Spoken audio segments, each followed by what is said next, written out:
webinar where we discuss on leveraging competitor intelligence to enable growth and profitability for retail organizations. I'm Girish Kumar, Vice President, Retail and CPG at JK Tech. I lead the domain consulting, industry advisory, products and platform solutions.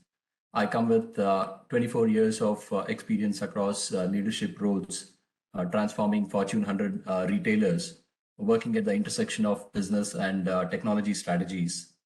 I welcome you to this webinar to learn how to stay 10 steps ahead of retail competitors. This webinar will enlighten you about how product price monitoring and competitor benchmarking can help the strategic agility of retail businesses. So the main speaker for today's webinar is Kishore Rajgopal, who is the subject matter expert of retail and analytics at JK Tech. Kishore comes with over 20 years of experience in consulting, product development, business intelligence, and analytics, and has a deep domain expertise in retail and brands. Our guest speaker for today, Karthik Rajagopalan, is director at Alvarez and Marcel Consumer and Retail Group, and was the head of analytics COE at JCPenney in his previous role. Through today's conversation, we will benefit from his 23 long years of retail industry experience and a wealth of insights he has gathered over the years. And we also have Tarooqh Ahmed on the panel today. Tarooqh aces at his skill as a data scientist and comes with a deep understanding of apparel and fashion retailing, having worked on planning, markdowns, and pricing solutions. So Kishore, Karthik, and Tarooqh, I welcome you all to the panel today. Good morning, my friends. Thank you, Girish. Hey. Thank you. Thank you. Yeah. So lovely. Yeah. Go ahead. Sure, go ahead. Yeah. Talking more about the context. So we all understand going over the retail industry trends that the spend on AI, ML, and advanced analytics solutions has been growing significantly. And we bring to you one of the top use cases that retailers are focusing or would do so in the near future. We will hear out how price optimization solutions have been successful to retailers through a tailored approach, which involves building advanced analytics and AI models. And also how retailers have been able to realize reduced effort towards price management, timely markups and timely markdowns, increased basket size, and so on and so forth, by enabling frequent monitoring of price data, as well as price adjustments based on AI-driven and competition-based benchmarking.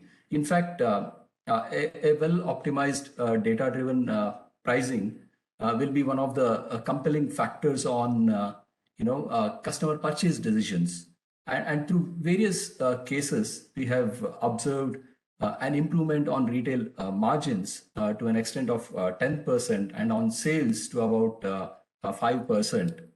So, without taking much time, let me transfer the floor to Kishore. Kishore, let me ask you this, what is so special about, competitor benchmarking and price monitoring, now in the present day business environment? Can you take us through your thoughts and help us understand, this in more detail? Thank you, Girish, for the lovely introduction. So in our experience with enterprise products, enterprise SaaS platforms, doing forecasting, replenishment, propensity modeling, recommendation engines, we found over the last several years that, algorithms are important, but as important or more important is the data that feeds those algorithms. When you build price elasticity model, you not only need your data, you need competition data, their products, their attributes, are they in stock, their prices over a period of time, allowing you to build better models. So much so that a lot of retailers find it a competitive edge when they have up-to-date, up-to-the-hour competitor information. That's really the subject of this webinar. How do we leverage competitor data to be able to compete better in the market? The agenda is, yeah, we're going to go through the core of it. We're going to look at some case studies. We're going to see the business outcomes, what are the learnings, and how we can use it back home here. So AI, machine learning, great. Several years ago, data scientists in great demand, and they built models, and people supplied data, and they still had to spend 80, 90% of the time cleaning. But over a period of time, that's gotten easier. So that's why the bottleneck, if I may say so, has moved to good data, better insights, better results. And COVID has sort of made it even more really demanding, because time series it will break down. What are you going to do with the last 2 years' data?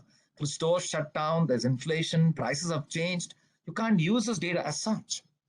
So we feel that understanding competition, what are their pricing, what are their movements, what are their assortments, what's their attributes, what promos would be a very good way to get to the top.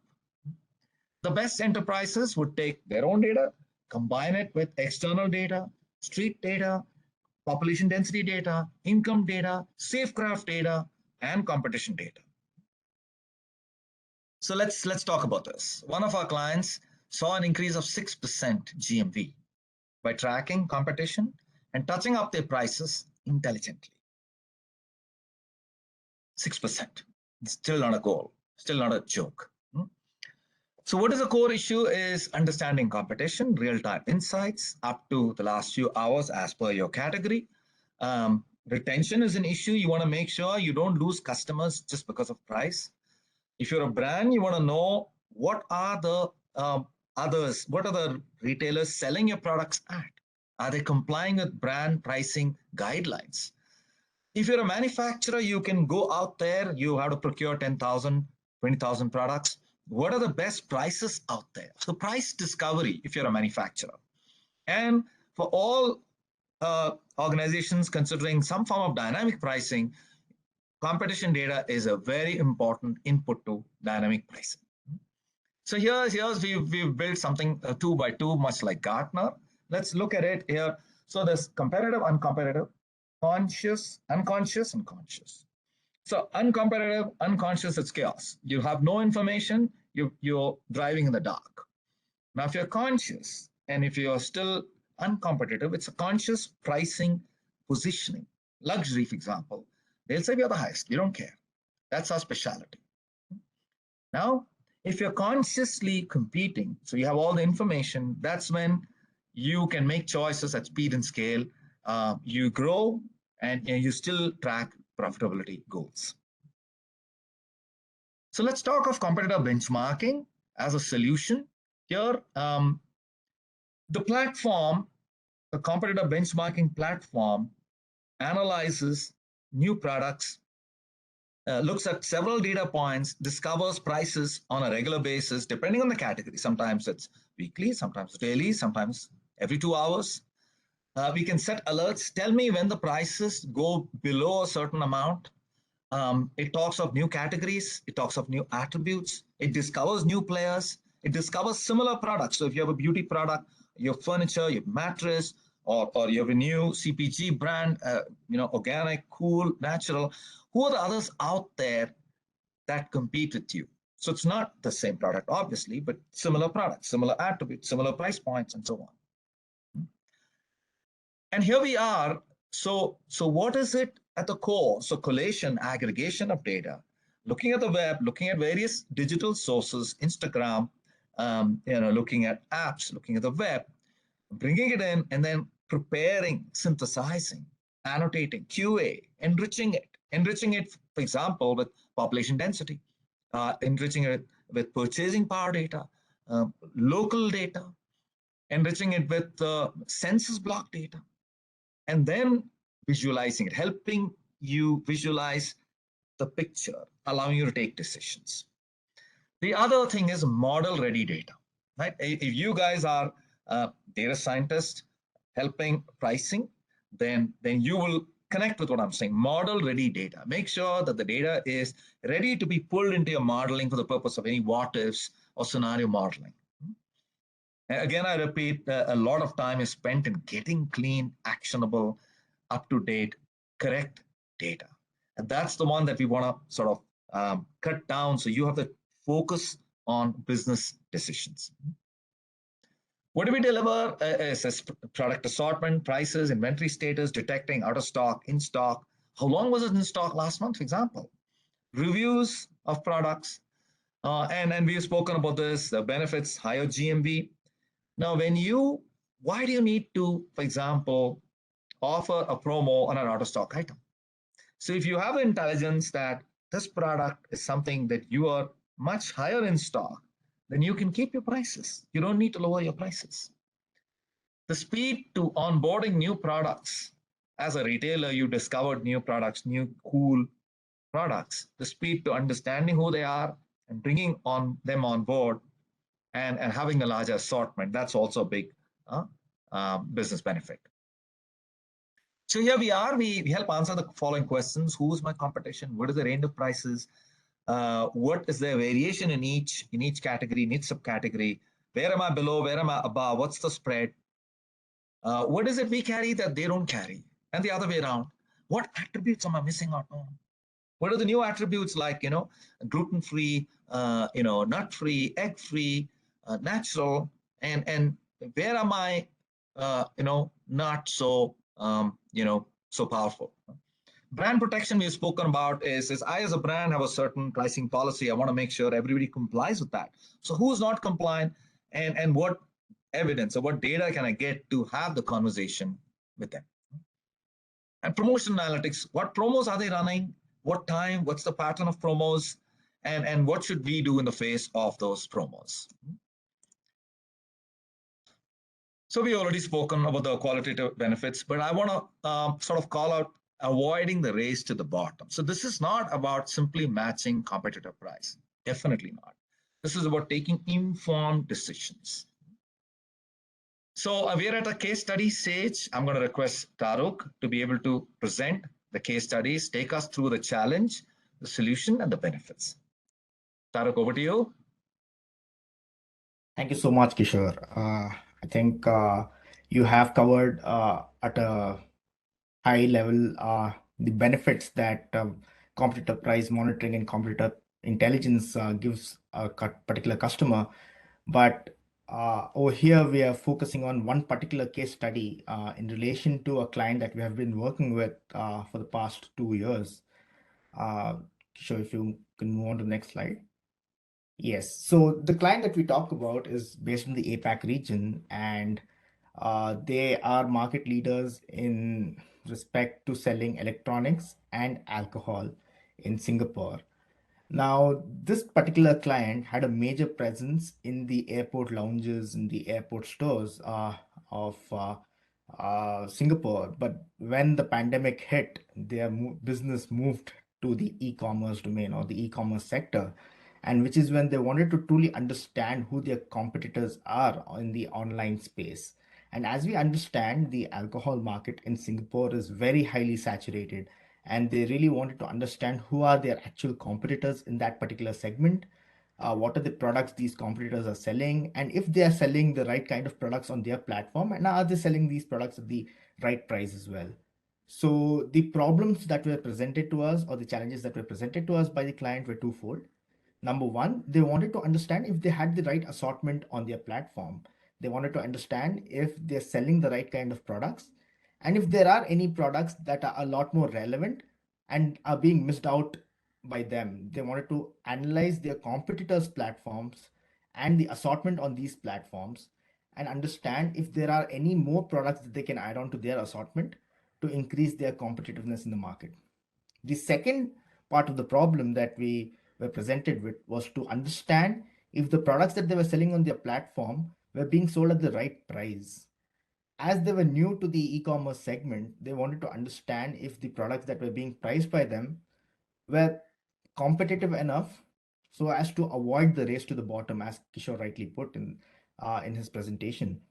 So what we did is we analyzed all of their competitors. First, we started off with the competitor discovery part, wherein we analyzed their market segment and pointed out to them what are the relevant competitors to that particular client.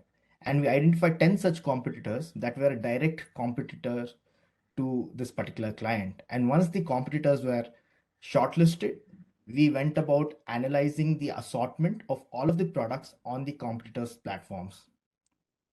We made a list of all of the products that the client currently has on their platform and the client is currently missing on their platform. And once we knew what are all the products the clients were missing on their platform, we made a comparative analysis of each of these products on all of the competitor platforms and understood how important and relevant these platforms are for that particular market. And thereby, we were able to suggest to them a list of brands and products that they can add on to their platform in order to enhance their assortment and remain competitive in that particular market segment. So this is the assortment monitoring part. And when we go on to the price monitoring part, we analyzed what the prices of these products were on all of these competitor platforms, the assortment of products that were there on the client's platform, and what are the price points for each of these products across all of the competitive sites. And we were able to benchmark the prices for each of these products across the platforms. And once the competitor price benchmarking was done, we were able to allocate a specific price point at which we recommended the client sell their product at. We did a price gap analysis, which helped us and the client understand what is the disparity in the prices with respect to each of their competitors and the client's platform as well. And thereby, this helped them understand at what level or what levers they can manipulate in order to assign a particular price to the product, which helps them stay competitive in the market. Now, by doing this, the client also understood what are the products for which they can sell at a higher price, because some of the products that the client had, none of the other competitors had, which definitely gave them a higher competitive edge, and they could sell these products at a higher price. And they could also appropriately lower the prices of certain products that were very highly priced on their platform and were available at a much cheaper price on the other platforms. Thereby, we augmented their pricing decisions by giving them the right trends and the right analytical data points with which their operations and pricing team could come at a better solution in regards to their pricing in regards to their pricing problems. So this is how we were able to augment their decisioning and prevent their race to the bottom by enabling them to analyze their competitors and also helping them to enhance their assortment. Over to you, Kishore and Girish. Sure. Thanks, Kishore and Tarooqh. That gives an excellent insight into the present day, business environment and a perspective to adopt competitor benchmarking, more so now than ever before, right? And it is quite evident that it is a well laid out, approach providing comprehensive insights on competitors' activities as well. So it was wonderful to hear, that it impacts really important KPIs like GMV, conversions, category sales, better assortment, and all of that. And I like the way, you summed up the benefits, that you should avoid the race to the bottom as well, right? So that was great, Kishore and Tarooqh. Thank you so much. So let me shift my focus to Karthik. So Karthik, having heard from Kishore and Tarooqh about the background, pain points, approach, benefits, in various KPIs and so on.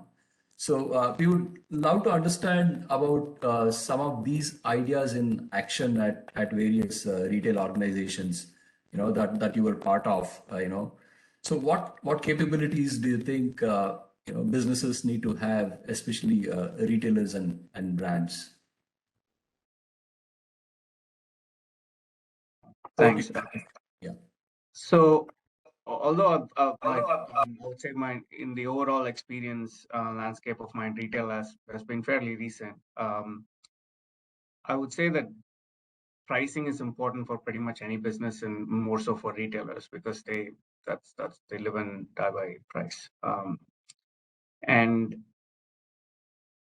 having two different ways in which you can look at a business, which is looking internally and looking externally, trying to understand what the customer is experiencing out there in the market. And that's where your competitor intelligence comes into play, like trying to understand what they could potentially be getting from the customers, from your competition, excuse me. And being able to incorporate that knowledge into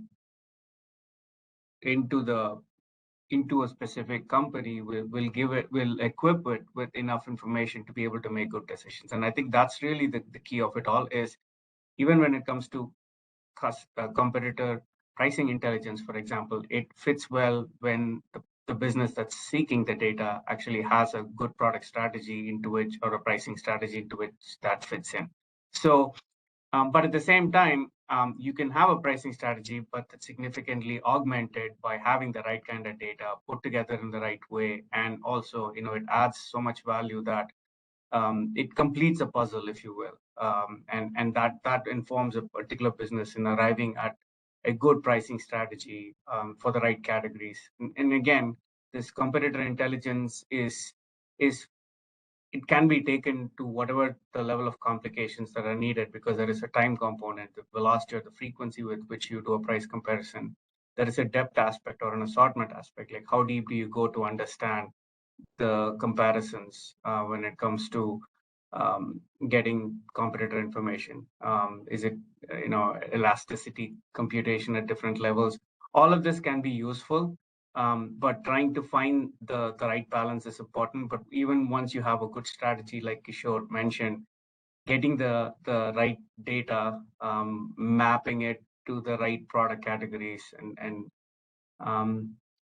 trying to get what we just saw, which was like, every business had a different product that needed to be aligned. So all of those start becoming the purpose of competitive intelligence, the what you go and how you go get it, and how you make it effective enough. Because if the beauty in the data and analytics and machine learning AI world is, it's nice to build a shiny toy, but if it's not really usable in the context, it becomes very difficult.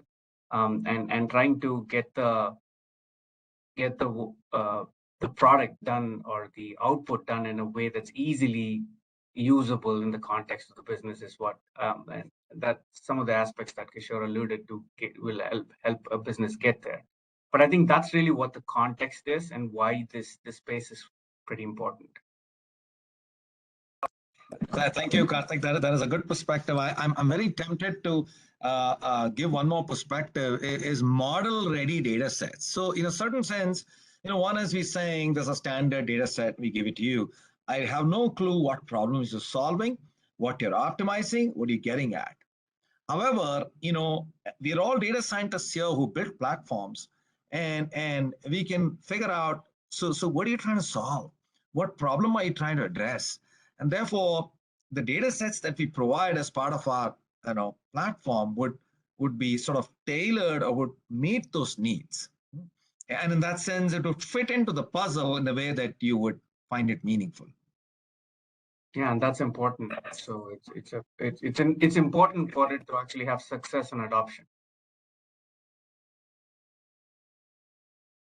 That was a very good anecdote. In fact, so that was awesome, and it's quite interesting to learn about some really impactful capabilities, with evolving price strategies and like benchmarking, view of the market, competition, gap analysis, in terms of even assortment, right? And, and so on.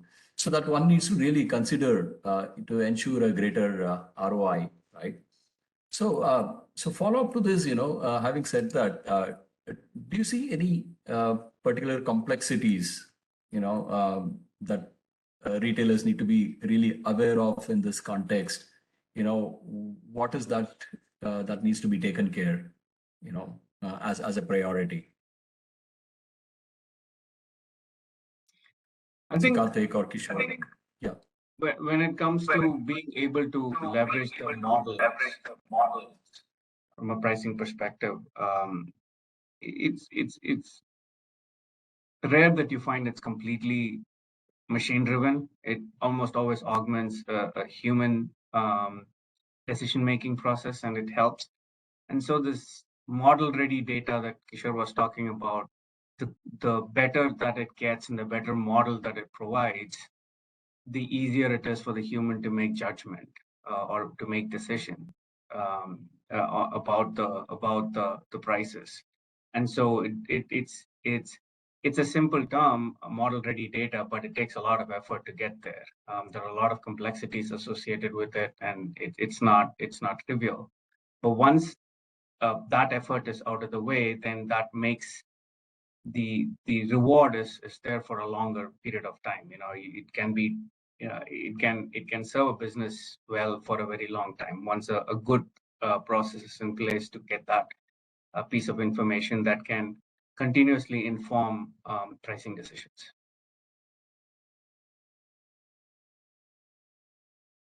So from a retailer's perspective, you're looking at what retailers need to be aware of, and the part that they need to be aware of is initially there is going to be an investment that where you're not going to really see immediate returns, right? So you got to invest a little bit, like in a typical R&D. There's going to be a period of time where you just look like you're putting in effort and you're not really getting much out of it. But that's really the way most data science projects and other things work. But then the time it takes for all the data extraction, gathering, and curation and alignment and all of that happens in a business.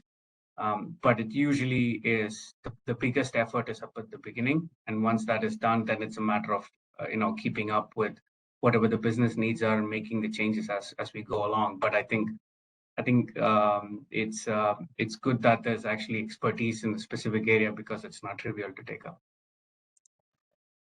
Karthik, in your opinion, for an enterprise, I mean, you work with JC Penney's and you advise several enterprise clients. For an enterprise retailer or a brand, how long would it take to actually see business value from such a monitoring program? It depends. I mean, I'm familiar with it, although I've never really implemented a specific one, dynamic pricing type of a solution. But in general, an augmentation model definitely I'm familiar with, which is, from start to finish, augmenting a pricing decision could be anywhere from like a quarter to 2 quarters, depending on how well they execute it. But most retailers, they never really take it and run this across all of their products. They'll usually select a smaller piece of their business, and then they will try to run these in the form of experimentation first, and then they will launch it. And so it's especially in the world of retail, these experimentations are much faster because you can decide on a price, you can roll it out, and you can see a response, as opposed to other fields where it could take much longer. But I think it really depends on the willingness to be in an experimental mode, willingness to try things, and being able to choose the right kind of product that can give you a very quick feedback, and designing that whole process of running these experiments and testing out that really helps a retailer. So it could be done anywhere from within a quarter to 2 quarters. And how do you see this difference between a retailer and a brand? In what sense? Like in the way that you implement a competition monitoring solution and the way you use the results to take actions, how do you see that changing? How do you see that being different from a retailer and a brand?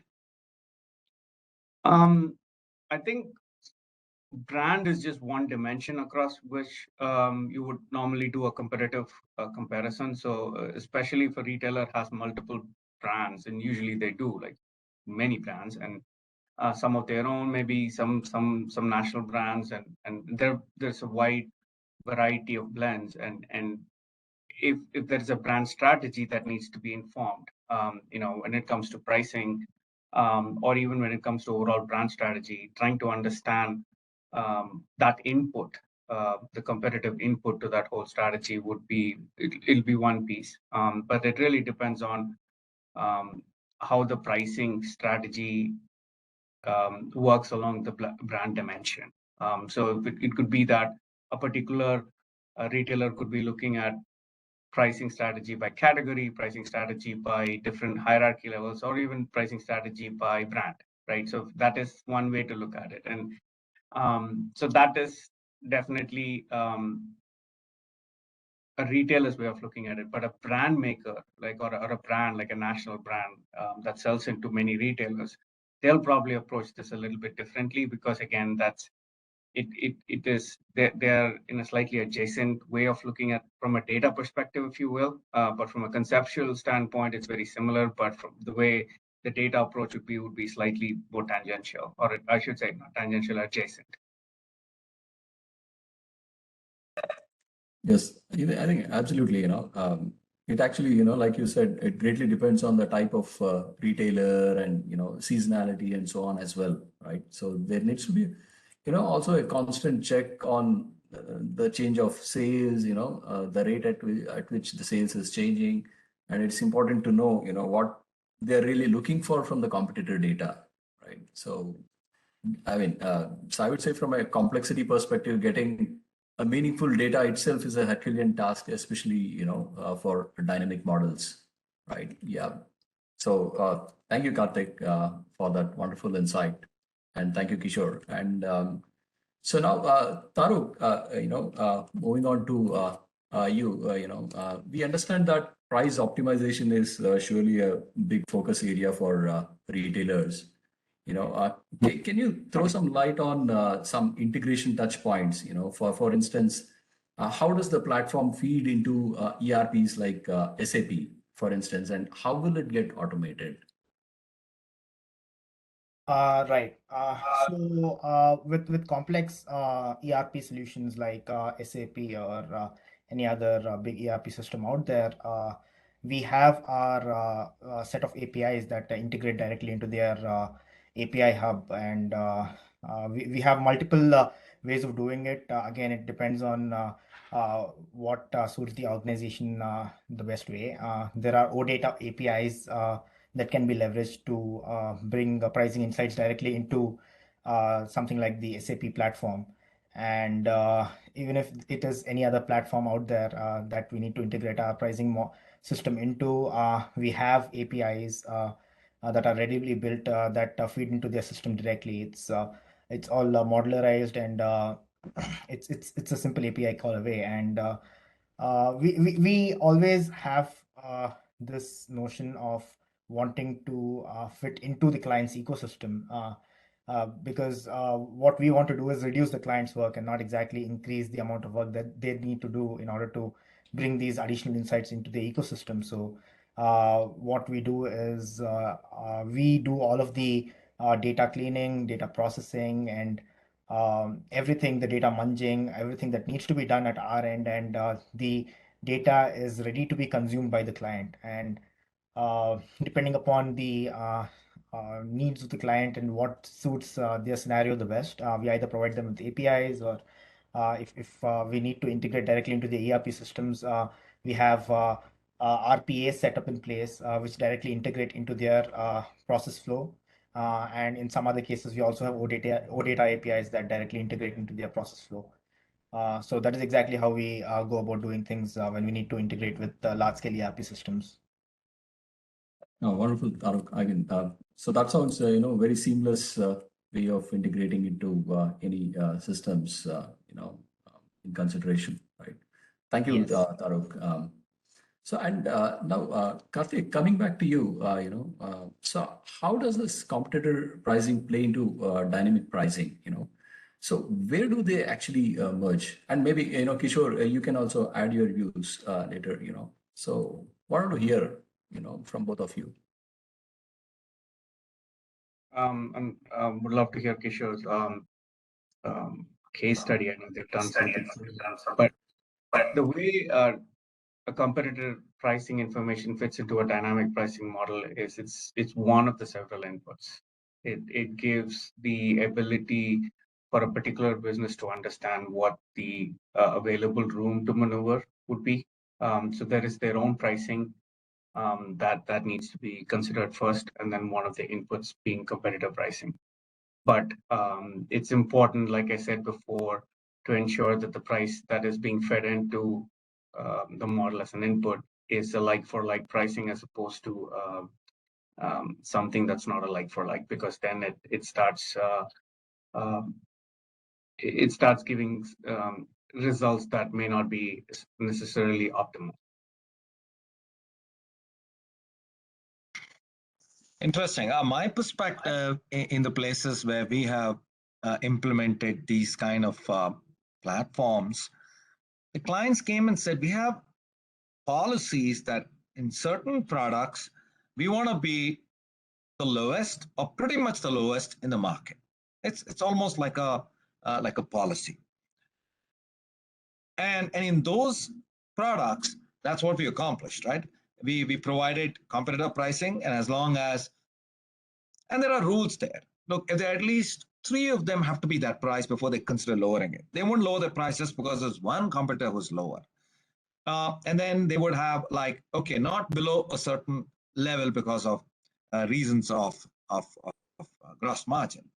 And then, if the competitor is out of stock, then obviously you won't lower your price. So you would have certain rules built in before you actually touch the price. Also, after you touch the price, there's a certain amount of measurement of the GMV improvement that you do to see whether the price variance, price decrease indeed has resulted in higher demand. If it is not, you got to go back and seriously look at it. What's the issue? Maybe it's not elastic in the way you looked at it. So the case studies we've seen, we found there's a GMV improvement of 6%. Clear cut, month on month improvement, wherein they select, not across the board, but selectively matched competitor pricing. Now, let me also add that in some cases, they found that there was a North Star competitor, like for example, Amazon, and Amazon was actually selling higher than them. And then they found they need not actually sell higher. They could actually take the price up. So that's an unnecessary discount they were providing. And the market could actually pay more. And when you get that sense, your margins improve. The other thing is, it really depends on your strategy. So we were speaking to a grocery, specialized ethnic grocery retailer in the US, and he says, a vast majority of the products are all just water, milk, and all that stuff. It's all standard. I have to meet the Walmart prices. But I have so many specialized products in which I'm not going to lower my prices. People come to me for that. I probably have a unique assortment. I'm not going to lower the prices on that. So it also depends on thinking of your competitor position, how you want to compete and how you want to change prices. Wonderful, Karthik, and wonderful, Kishore. In the interest of time, I'll just open the floor for any questions from the audience as well. Yeah. So anyway, while we wait for questions from the audience, can you continue talking on the same lines, about market-based and demand-based pricing, where you leverage local market conditions as well as, the expected demand for the product, so as to develop an accurate pricing model, right? Yeah. So how do we go about? Is it for me or Karthik? Karthik? Yeah, both of you can add your views. Go ahead, Karthik. Go ahead. Go ahead. Okay. I think the question being, how do you develop an accurate pricing model? I think that's a pretty big question, and I think quite a few people have different answers to that and how they arrived. But when it comes to the previous question, where we talked about how you put it, it's an input. The competitive data is an input into your pricing model. It's the bigger question really is, how are you really building a pricing model and how does it fit into your overall strategy? Because there are multiple levers. There's pricing, there's promotions. Like you have to make them play in a certain way for you to really make your price point appealing to the end price point, appealing to the customer, right? The out-the-door pricing, and so it really is a matter of putting that pricing model in context of what you're trying to do, and within that pricing model, where is that competitor data that fits in when it comes to the context, and that's where it becomes important. And how does this whole pricing model play along with your promotions? And that's when you get a holistic view of how you're really getting the setting or making decisions for your own products.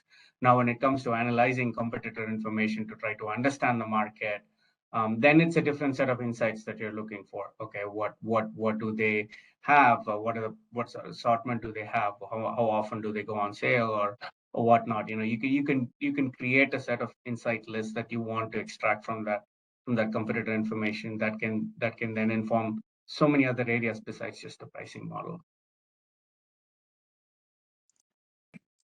Yeah, and not to speak. Go Go ahead. Sure. Yeah, and not to speak of reviews and other information that's available on digital platforms that can be brought in to understand, how are they doing compared to us? The other thing is, I think we've been speaking about retailers so far, but the brands also have their own perceptions. Look, I need to understand. We were speaking to a beauty brand in Chicago and said, who are the closest in this range of products? How close are they? How does a customer perceive them compared to our products? Who would buy one as opposed to the other? Where the attributes match to what extent? And there it's not 1:1, it's 1:many. So this product of mine, probably these 4 products of different brands. And that's a completely different level of analysis that, that can happen. And therefore we learn from those brands. We learn from the other products out there.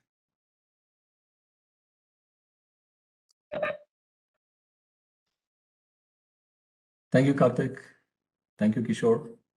So audience, the floor is open for any questions that you have. So I think so we have one question coming up from the audience.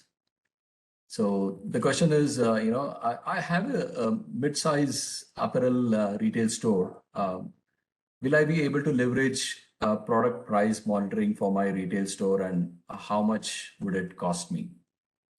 So that's the question. Kishore, you want to take it? It's a good question.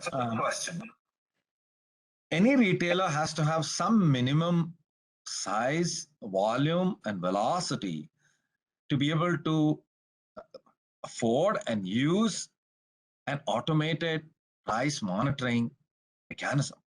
Like somebody used to tell me, I can just walk across my retail store, visit 3 competitors, and find out the competitor prices. And they are right. So if it's going to be a mom and pop, or if you're having just a few small stores, then your manual methods are going to be cheaper, faster, better. Right? So if it's a small store in a local inner city, in a small neighborhood, upstate New York or something like that, I don't know. This is really an enterprise product wherein you have many, dozens or hundreds of stores across the place, tens of thousands of products where manually monitoring is going to be impossible. The variations are a lot.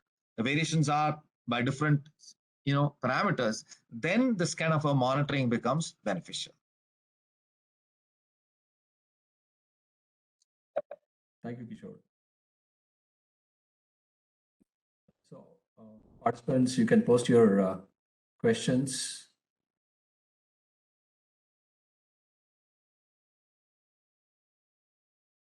So we have a couple of more questions. So I think this is more from a data perspective. Maybe, Tarooqh, if you want to take it. So I would read out the questions. So you can come by them, and you can respond to those 2 questions together. So let me read out the questions to you. So aside from competition data, other data such as population density, income levels, footfalls, and spend estimates can also be utilized. Can you comment on this? And another question in a similar context, so what kind of a data value stream do you think a retail organization needs to have in place, including any external data sources? Yeah. So these are the two questions. Definitely. So apart from competitor prices, there are various other external sources of data that we can definitely leverage to augment our pricing decisions. Spending power definitely is one such uh, data point. It gives us an understanding as to the spending power of a demography within a particular locality, and knowing that helps us understand how what is the capacity of a particular customer to spend in that particular locality. And it's not just that, with respect to the changing macroeconomic scenarios in the world today, right? We have inflation at an all-time high in a lot of countries globally, and gasoline prices are also increasing uh, daily, and all of these other factors and also come into play when we want to introduce exogenous factors into our pricing optimization solutions. By understanding how much spending power a particular customer has, and by understanding how much of that percentage of spending power is going into their daily expenditures, how much of it is going into their utility bills, and so on and so forth, we understand how much of uh, their how much of their income can actually be is actually being spent into things that may not be of an absolute necessity. So if we're talking about fashion, then the scenarios are different. If we talk about groceries, the scenarios are different. With respect to the restaurant industry, the scenarios are different. uh, we have seen trends where the uh, purchasing power of a customer goes down, usually as and when the gasoline prices go up. And this is a highly observed phenomenon, because every time they need to go out and eat at a restaurant, they need to put in more money. And we've also seen certain patterns where, when we look at the same day brand visits, POI data, we call it point of interest data. We look at what does the footfall data look like.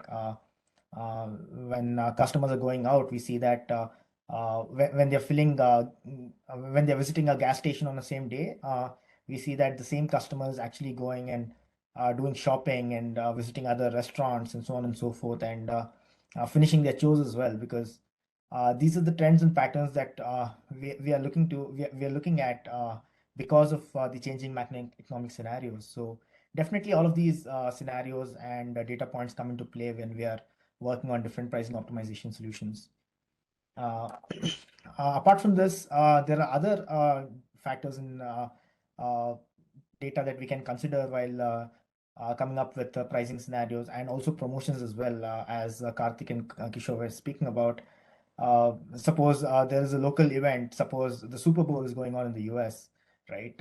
There are certain products that sell a lot more at that particular point of time, and monitoring of these special local events and special events and holidays, uh, and weather patterns, and all of these other exogenous data also helps a lot into augmenting and increasing the uh, efficiency of our pricing solutions.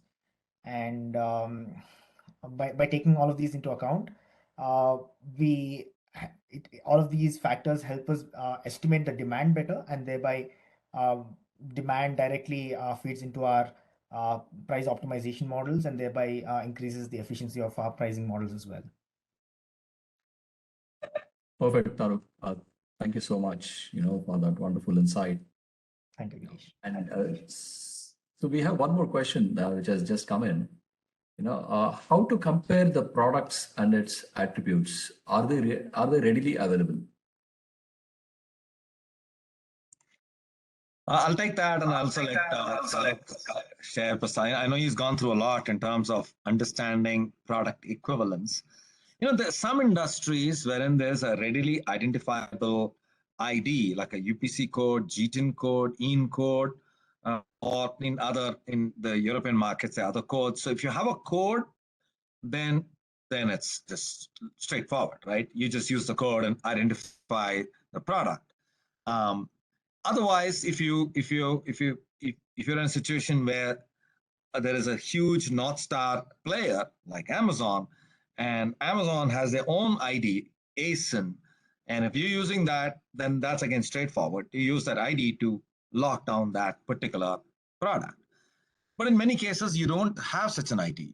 In that case, you have to figure out what's the industry. Again, certain industries are more amenable, and some industries are less amenable. Just the furniture industry, the fashion industry, the beauty industry, the mattress industry, these have, there's no identifier here.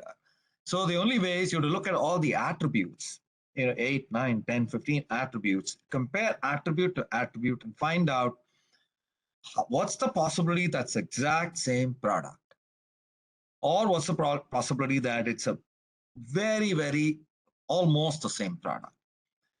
So you can always we can also do a similarity score, saying with all these attributes we think it's 96%, so it's probably the same product. Also, that's not easy. I just spoke of attributes, but sometimes all you have is a long description. And from the long description, I won't steal Tarooqh's thunder. Arthur, would you like to speak about this? I know you've gone through that. Go ahead. Yes, thank you, Kishore. But yeah, as you rightly mentioned, I think you've already answered most of the questions. Most bits of it you've already covered. With groceries and packaged goods, usually we have a UAN number or an UPC number or an EAN number, as in the case of Europe. Or if we have those products selling on Amazon, if you're scraping, if you're getting data from Amazon, Amazon usually has something called as an ASIN number.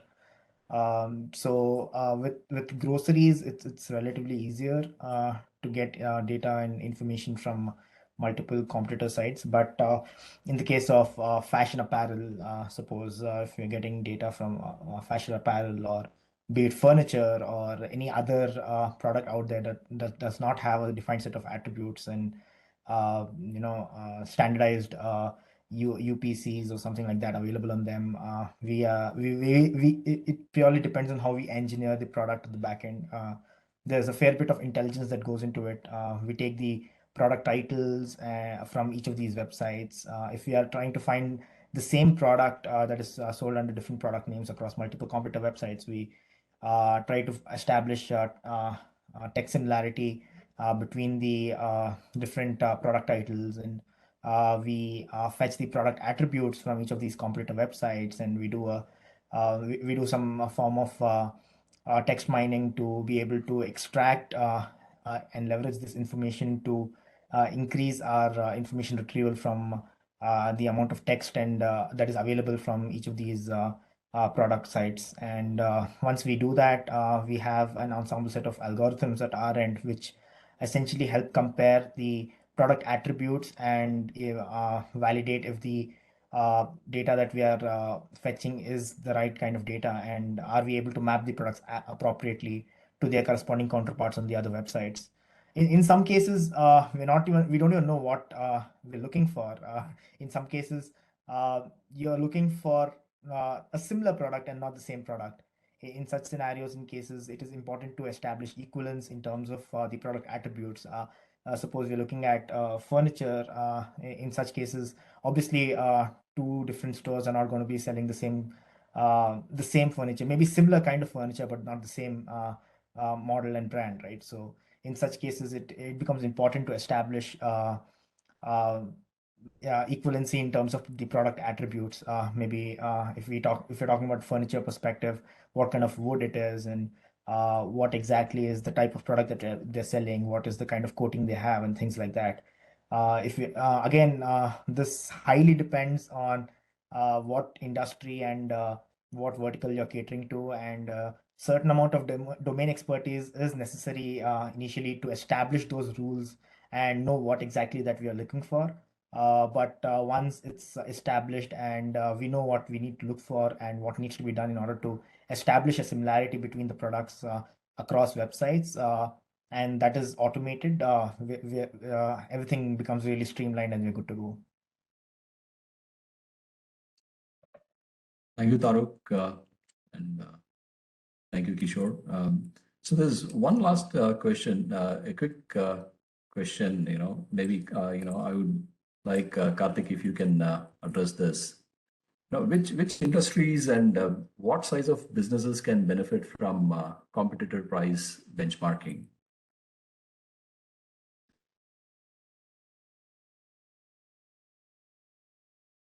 I think there's really no size, there's no big or small is not necessarily the right way to look at a business. It's really a question of whether it's competitive, right? I mean, it's what space they're playing in.